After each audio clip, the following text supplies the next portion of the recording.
Hello மக்களே, welcome back to new episode. இன்றைக்கி நம்ம ஏற்கனவே பார்த்த மான்வாவோட நெக்ஸ்ட் எபிசோட் தான் பார்க்க போகிறோம். அதாவது த அன்பேரல்டு ஹிட் அண்ட் எக்யூப்மெண்ட் அப்படிங்கிற ஒரு மான்வாவோட நெக்ஸ்ட் எபிசோட் தான் பார்க்க போகிறோம்.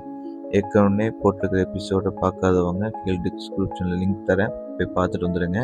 ஏன்னா இதுக்கப்புறம் வர கதைகள்லாமே வந்துட்டு உங்களுக்கு புரியும், எப்படி ஹீரோ வந்துட்டு இந்த மாதிரி மாறினா அப்படின்னு சொல்லிட்டு.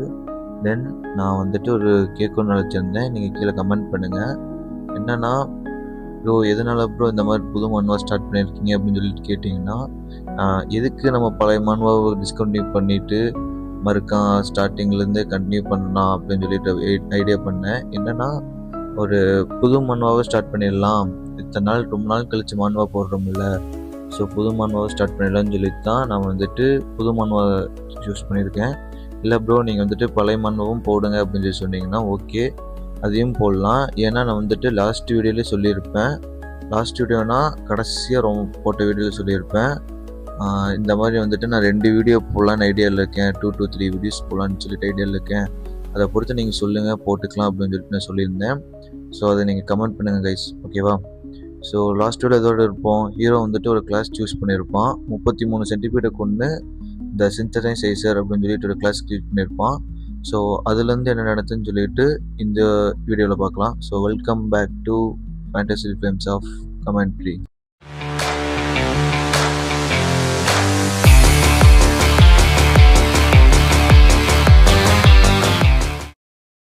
எபிசோட ஸ்டார்டிங்கில் நம்ம ஹீரோட பாயிண்ட் ஆஃப் வியூவில் தான் சொல்கிறாங்க. என்னென்னா, ஒரு அட்வென்ச்சர் அப்படின்னு சொல்லிட்டு நம்ம பார்த்தோம்னா அவனோட ஸ்கில் அண்ட் ஸ்ட்ரென்த்தை வச்சு மட்டும் தான் நம்மளால சொல்ல முடியும், அவனை யூஸ் பண்ணுற எக்யூப்மெண்ட் வச்சு சொல்ல முடியாது. ஏன்னா எக்யூப்மெண்ட் அப்படிங்கிறது நம்ம ஒரு அட்வென்ச்சராக இருந்து அதை எப்படி நம்ம பயன்படுத்துகிறோம், அந்த எக்யூப்மெண்ட்டை நம்ம கரெக்டாக பயன்படுத்துகிறோமா தப்பாக பயன்படுத்துகிறோமா அப்படின்னு சொல்லிட்டு அதை நம்ம பயன்படுத்துறது தான் இருக்குது அப்படின்னு சொல்லிட்டு ஹீரோ சொல்கிறான். அந்த எக்யூப்மெண்ட்டெல்லாம் யூஸ் பண்ணுறவங்க தான் அட்வென்ச்சர், இந்த மாதிரி நார்மல் அட்வென்ச்சர். பட் எங்களுக்காக நாங்கள் ஒரு கேமர்ஸ், நாங்கள் ஓஜி கேமர்ஸ், எங்களுக்காக நாங்கள் யூஸ் பண்ண எக்யூப்மெண்ட் தான் ஹிடன் எக்யூப்மெண்ட் அப்படின்னு சொல்லி சொல்கிறான். என்னென்னா, அந்த சென்டிபீட் எக்யூப்மெண்ட் இருக்கும் கைஸ், அந்த சென்டிபீட் எக்யூப்மெண்ட்டை தான் அவன் அப்படி சொல்கிறான். நெக்ஸ்ட் சீனில் ஹீரோ வந்துட்டு இன்னொரு இடத்துல காமிக்கிறாங்க. என்னென்னா, அதை வந்துட்டு கிரவுண்ட் 1 அப்படின்னு சொல்லி சொல்கிறாங்க, கிரவுண்ட் 1 சென்டர் அப்படின்ட்டு. என்னென்னு பார்த்தோம்னா, அந்த பிக்னஸ்க்குலாம் இருக்கிற கிரவுண்டு, ஒரு அட்வென்ச்சர் பிக்னஸ்க்குலாம் இருக்கிற கிரவுண்டு தான் அந்த கிரவுண்டு. அங்கே வந்துட்டு பார்த்தோம்னா ஒருத்தங்க ஆப்பிள் கொடுக்கும்போது ஓகே தேங்க்ஸ் அப்படின்னு சொல்லிட்டு ஆப்பிள் வாங்கி சாப்பிட்டு இருக்கும்போது யோசிக்கிறான், என்னன்னா இந்த கேமை எப்படி முடிக்க முடியும் அப்படின்னு சொல்லிட்டு பார்த்தோம்னா, இந்த கேமோட மெயின் அப்ஜெக்டிவே பார்த்தோம்னா ரொம்ப சிம்பிள் தான். இந்த கேமில் ஒரு 7 கான்டினென்ட் இருக்கும், அந்த 7 கான்டினென்ட்லேயும் ஒவ்வொன்று எஸ்டாங்க் டஞ்சன் இருக்கும். அந்த ஒவ்வொரு எஸ்டாங்க் டஞ்சனும் அந்த பாஸ் மான்ஸ்டர் முடித்தோம்னா அந்த எஸ்டாங்க் டஞ்சனை முடிச்சிடலாம்.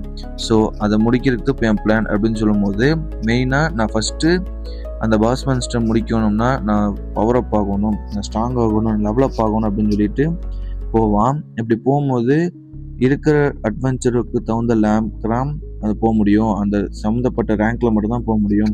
ஆனால் இப்போ நான் போகிறது C-ரேங்க் டஞ்சன் அப்படின்னு சொல்லிட்டு போவான். அடுத்தது பார்த்தோம்னா C-ரேங்க் கேட்டுக்கிட்டேருந்து உள்ள C-ரேங்க் டஞ்சனுக்குள்ளே போயிடுவான். அங்கே வந்துட்டு சிஸ்டம் பாப்போம், ஜென்ஃப்ரே, நம்மளோட ஸ்ட்ரென்த்து, நம்மளோட ஹெச்பி, எம்பி அப்படிலாம் அப்படி யோசிக்கும் போது C-ரேங்க் டஞ்சனுக்குள்ளே வரும் அப்படின்னா நம்மளோட மினிமம் லெவல் ரெக்குவயர்மெண்ட்டே 17 இருக்கணும், மேக்ஸிமம் 30 இருக்கணும். அதாவது 17 to 30 தான் இருக்கணும். ஆனால் நான் 1ல் வந்திருக்கேன், நான் ஓகேவா அப்படின்னு சொல்லி பார்க்கும்போது பின்னாடி ஒரு மான்ஸ்டர் வரும், டெவில் பிளான்ட்னு சொல்லிட்டு, அதாவது செடிக்கு காலு கையெல்லாம் முளைச்சிக்கிட்டு டேய் உனக்கு சாப்பிட போகிறேன்னு சொல்லிட்டு வரும்போது நம்ம ஹீரோ சென்டிபின்னு கையில் கத்தி வந்தோடனே தலைவன் சும்மா இருப்பானா? ஆல்ரெடி இந்த கேமை தெரிஞ்சுக்க ஆள் தான். நான் 1வது லெவலில் இருக்கிறேன், நான் ஃபஸ்ட்டு லெவலில் இருக்கிறேன். இப்போ நான் ஒரு அடி வாங்கினாலும் என் கதை முடிஞ்சுது. ஸோ இதை நான் வந்துட்டு பக்குவமாக முடிச்சாகணும் அப்படின்னு சொல்லிட்டு ஹீரோ வந்துட்டு இதோட வீக் பாயிண்ட் இங்கே தான் இருக்குது அப்படின்னு சொல்லிட்டு ஒரே ஸ்லாஷில் கிரிட்டிக்கல் ஹிட்டில் முடிச்சிருவான். அப்போ வந்துட்டு பார்த்தோம்னா அந்த டேகருக்கு வந்துட்டு சொல்லுவாங்க, ஈவன் இந்த டேகருக்கு வந்துட்டு ஸ்கில்ஸ் இருக்குது, 3 ஸ்கில்ஸ் இருக்குது அப்படின்னு சொல்லிட்டு. அதில் ஃபஸ்ட்டு ஸ்கில் தான் பார்த்தோம்னா ஷார்ப் ஐஸ் அப்படின்னு சொல்லிட்டு, அந்த ஷார்ப் ஐஸ் அப்படிங்கிறது அந்த கிரிட்டிக்கல் ஹிட் விழுகும் போது 3x வந்துட்டு அந்த கிரிட்டிக்கல் ஹிட்டை மாற்றும். ஸோ அப்படி மாற்றும் போது ஈஸியாக கொண்டுரும். அப்படி கொல்லும் போது தான் வந்துட்டு பார்த்தோம்னா ஹீரோ வந்துட்டு லெவலப் ஆகிருப்பான். 1வது லெவல்லேருந்து நேராக 10வது லெவலுக்கு போயிருப்பான். ஸோ அப்படி 10வது லெவல் போன உடனே அவனுக்கு ஸ்டார்ட் பாயிண்ட்ஸ் வந்திருக்கும். 45 ஸ்டார்ட் பாயிண்ட்ஸ் வந்திருக்கும். இப்படி 45 வந்திருக்கும் போது அந்த ஸ்டார்ட் பாயிண்ட்ஸ் எல்லாம் வந்துட்டு அவன் எதுக்கு வேணாலும் மாற்றி கொடுத்துக்கலாம். அப்படி கொடுக்கும்போது தான் பார்த்தோம்னா ஃபஸ்ட்டு நான் டிஃபென்ஸ்க்கே கொடுக்குறேன், என்னோட எஸ்பி எல்லாமே நான் டிஃபென்ஸ்க்கே கொடுக்குறேன் அப்படின்னு சொல்லிட்டு கொடுத்துட்டு அந்த கத்தியை கொஞ்சிட்டு இருப்பான். பொண்ணை கொஞ்சம் வழி இல்லை, பட் இருந்தாலும் கத்தியை கொஞ்சம் சொல்லி சந்தோஷப்படுறான். ஏன்னா இந்த மாதிரி வந்துட்டு இதனால தான் வந்துட்டு நான் வந்துட்டு இந்த இதை கொன்னேன், ஈஸியாக இவ்வளோ சீக்கிரமாக ஒரு C-ரேங்க் டஞ்சனில் இருக்கிற மாஸ்டரை கொன்னேன் அப்படின்னு சொல்லிட்டு அடுத்தது அவன் வந்துட்டு பார்க்கும்போது யோசிச்சுட்டு போயிட்டே இருப்பான். அடுத்து நம்ம என்ன பண்ணலாம், நம்ம டக்குன்னு லெவலப் ஆகணும், இதுவும் ஓகே தான், நம்ம சீக்கிரமாக போவோம், பாஸை கொள்றதுக்கு முன்னாடி நம்ம ஸ்ட்ராங்காக ஆகணும் அப்படின்னு சொல்லிட்டு போயிட்டு இருக்கும்போது போகிற வழியில் யோசிப்பான், என்னை சுற்றி யாரோ இருக்கிறாங்க, இப்போ நான் யார் பார்க்குறது அப்படின்னு சொல்லி பார்க்கும்போது 3 பாம்புங்க வந்துடும். ஸோ அந்த 3 பாம்பும் ஒவ்வொரு லெவலில் இருக்கும். அப்போ தான் வந்துட்டு ஹீரோ யோசிப்பான், இந்த 3 பாம்பும் ஒரே இடத்துல காமிக்கிறதும் ரேர் தான். அதுவும் இல்லாமல் இந்த 3மே பார்த்தோம்னா ஒரு மிட் லெவல் பாஸ் அப்படின்னே சொல்லலாம். இந்த மான்ஸ்டர்ஸ்லாம் பார்த்தோம்னா இந்த டஞ்சனோட C-ரேங்க் டஞ்சனோட மிட் லெவல் பாஸ் அப்படின்னு சொல்லிட்டு யோசிச்சுக்கிட்டே இருக்கும்போது அது வந்துட்டு ஒரு பாம்பு அட்டாக் பண்ண வரும்போது என்னடா கேமில் வர அக்ரெசிவ்னஸ்ஸு இந்த ரியல் லைஃப்லேயும் இருக்குது, இதுக்கு தான் கேம் அதிகமாக விளையாடக்கூடாதுன்னு சொல்லி யோசிச்சுட்டே இருக்கும்போது இதோட வீக் பாயிண்ட் இங்கே தான் இருக்குது அப்படின்னு சொல்லிட்டு குதிச்சு அடிக்கலான்னு போகும்போது தப்பிச்சுட்டு மறுக்க இன்னொரு பாம்பு கடிக்க வரும். அப்பவும் கதறிக்கிட்டே தப்பிப்பான்.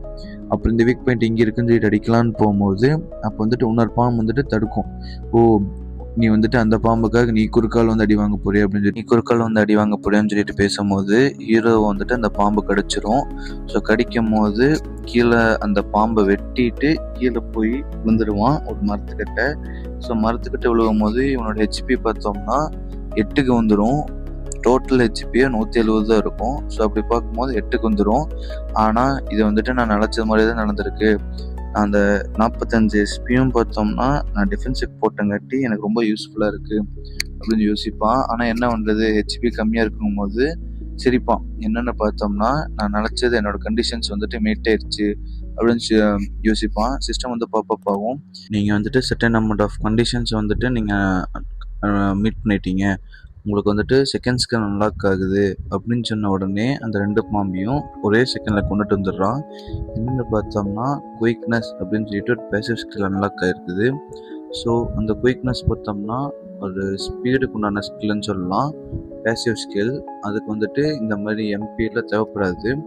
ஸோ ஃபஸ்ட்டு பாம்பை கொன்னப்பானே அவனுக்கு வந்துட்டு 13 இது கிடச்சிருக்கும், ஸ்கில்லுக்கு போயிருப்பான், அதாவது 14 லெவலுக்கு போயிருப்பான்.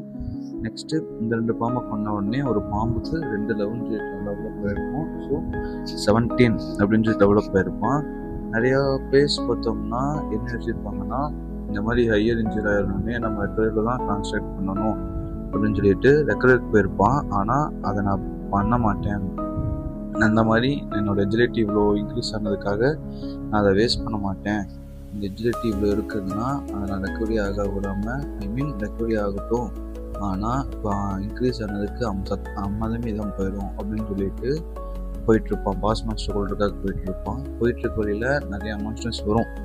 ஆனாலும் இது ஈஸியாக இருக்குது அப்படின்னு சொல்லிட்டு ஒரே ஸ்லாஷில் தலையிலேருந்து கைக்கு போகிறது, கையிலேருந்து காலுக்கு போகிறது, நேராக காலுக்கு வருது, எல்லாமே ஒரே ஸ்லாஷில் வெட்டி போட்டிருக்கும் போது அப்போ யோசிப்பான், இதே மாதிரி லெவலில் போயிட்டு இருந்தால் இந்த டஞ்சனோட பாஸ் மாஸ்டரை கொள்வது ஈஸியாக போயிடும், எனக்கு எந்த ஒரு பிரச்சனையும் இல்லாமல் ஈஸியாக கொண்டுருவேன்.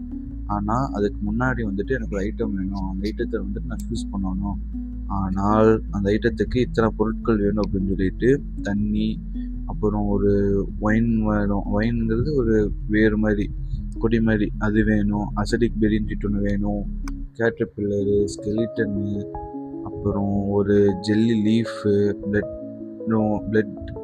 ஃப்ளவர்னு சொல்லிட்டு ஒன்று, தென் ஹைபிரிட் சீடு, இத்தனை பொருள் வேணுமே, ஒரு D-ரேங்க் ஐட்டமுக்காக இவ்வளோ யூஸ் பண்ணணுமா, என்னடா கேம் இது நான் கேம் விளையாடும் போது இப்படி தான் இருந்தது, ரியல் லைஃபாக மாறினதுக்கப்புறம் இப்படி தான் இருக்கா அப்படின்னு சொல்லிட்டு பின்னாடி ஒரு மான்ஸ்டர் வரும், அதை ஒரே ஸ்லேஸை போட்டு தள்ளிட்டு அதனால் கொஞ்சம் யோசிச்சுட்டு இருப்பான். ஸோ யோசிச்சுட்டு இருக்கும் போது அப்போ தான் யோசிப்பான், இது இவ்வளோ ரியலிஸ்டிக்காக இருக்குதுன்னு காட்டி தான் நிறைய பேர்ஸ் வந்துட்டு இந்த கேம் ஒரு ஃப்ளாப்பான கேம் அப்படின்னு சொல்லிட்டு யோசிப்பான். ஸோ நான் வந்துட்டு பாஸ் மாஸ்டருக்கு முன்னாடி கொல்ல போகிறதுக்கு முன்னாடி இந்த ஐட்டம் திறந்து எடுக்கணும் அப்படின்னு சொல்லிட்டு வேறு இடத்துக்கு வந்துட்டு வந்திருப்பான். ஸோ அங்கே வந்துட்டு அசடிக் பெரி அந்த ஒரு இன்க்ரீடியன்ட்டு தான் அந்த ஐட்டம், டி ரேங்க் ஐட்டமுக்காக. ஸோ அந்த பெரி எடுத்திருப்பான். அப்போ வந்துட்டு ஒருத்தன் வந்துட்டு ஹேய் ஹீரோ அப்படின்னு சொல்லிட்டு பேர் சொல்லி கூப்பிடும்போது அங்கே வந்துட்டு பார்ப்பான், என்னடா யாரா இதுன்னு அப்படின்னு பார்க்கும்போது, யாரான்னு பார்க்கும்போதுன்னு பார்த்தா ஹீரோவோட ஃப்ரெண்டு. சின்ன வயசில் 2 பேரும் ஒரே வில்லேஜில் வந்திருப்பாங்க. அவன் வந்துட்டு அப்போ ஹீரோ யோசிப்பான், இவன் வந்துட்டு ஒரு 3 வருஷத்துக்கு முன்னாடியே வந்துட்டு அட்வென்ச்சராக மாறினவன் தானே, இன்னும் டி ரேங்க் இந்த மாதிரி சி ரேங்க் இந்த மாதிரி இருக்கிற டஞ்சன்ஸ்லாம் என்ன பண்ணிட்டு இருக்கிறான், லோ ரேங்க் டஞ்சனில் டெவலப் ஆக முடியல போல் அப்படின்னு சொல்லி யோசிச்சுட்டு இருக்கும்போது சொல்லுவான், ஓ நீ சிந்தரைசர் கிளாஸ் எடுத்திருக்கியா, என்ன உன்னோட எக்யூப்மெண்ட்லாம் பார்த்தாலே தெரியுது, நீ என்ன டெவலப் ஆகலை தானே, இந்த மாதிரி எக்யூப்மெண்ட் காஸ்ட்டே எல்லாம் போட்டிருக்க தானே அப்படின்னு சொல்லி யோசிச்சுட்டு இருக்கும்போது பக்கத்தில் இருக்கிறவங்க கேட்பான், உனக்கு தெரியுமா அப்படின்னு கேட்கும்போது, தெரியும், இவங்க கூட தான் நான் வந்துட்டு விளையாடுவேன் சின்ன வயசில் இருக்கும்போது, இவங்க அப்பா இறந்துட்டாரு, இவங்க அம்மா வந்துட்டு சிக்னஸால் பெட்டில் இருப்பாங்க, என்ன ஒரு பரிதாபமான நிலைமை பார்த்தியா, இருக்கலே போகிற பையன் வந்தான் அப்படின்னு சொல்லும் போது ஹீரோ யோசிப்பான், ஆமாம் எங்கள் அப்பா இறந்துட்டாரு, எங்கள் அம்மா வந்துட்டு இந்த மாதிரி பெட்டில் இருக்காங்க, என்னோட தங்கச்சி தான் வந்துட்டு பார்த்துட்ருக்கா, நான் வந்துட்டு அட்வென்ச்சராக மாறினா தான் வந்துட்டு அந்த மெடிக்கல் பில்லை காப்பாற்ற முடியும் அப்படின்னு சொல்லிட்டு கீழே பார்த்துட்டு இருக்கும்போது அப்போ வந்துட்டு அவன் சண்டை கட்டுவான், என்ன பழசெல்லாம் உனக்கு மறந்துடுச்சா, நான் வேணா இது பண்ணணுமா அப்படின்னு சண்டை கட்டலான்னு போகும்போது ஒரு சவுண்டு கேட்கும். என்னன்னு மேலே பார்த்தா அந்த டஞ்சனோட பாஸ் மான்ஸ்டர் அப்பேர் இருக்கும், கொலாசஸ் அப்படின்னு சொல்லிட்டு. லெவல் பார்த்தோம்னா 31. அப்போ பார்க்கும்போது நீ ஓடு, எவ்வளோ வேகமாக ஓட முடியுமா ஓடு அப்படின்னு சொல்லும் போது அந்த ஹீரோவோட ஃப்ரெண்டு வந்து டார்கெட்டாக பண்ணியிருக்கும், ஒரே ஸ்லாஷில் கொன்னுடும்.